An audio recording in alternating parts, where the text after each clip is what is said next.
Hi, in this video, I'm going to show you how to fix Roshade not working Roblox shaders. First of all, you have to make sure that there are no competing apps running on your computer before anything else. Close the Roblox client first. Utilize your Start Menu search to quickly find your task manager. Go to the Processes section. Once you're there, all processes that can alter your gaming files or show overlays while you play need to be stopped or end.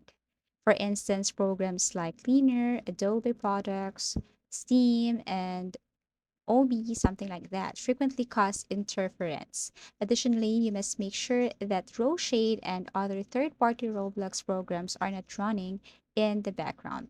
This is the first thing you need to do to fix the Roshade not working problem in Roblox. The second is you have to go to their site.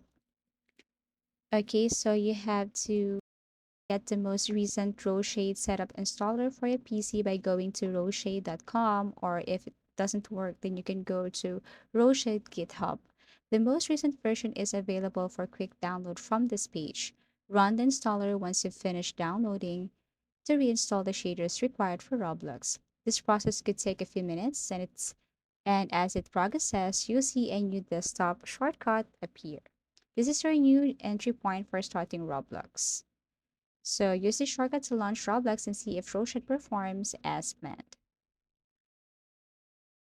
Now here's the thing. If you have tried all the steps and solutions and Roshade is still being uncooperative, there may be an issue with the Roblox client itself. Changing your Roblox compatibility could be the answer at this time. So right-click Roblox, go to Properties, go to Compatibility, and make sure that you tap this Disable Full Screen Optimization. So if you found this video helpful, give it a thumbs up.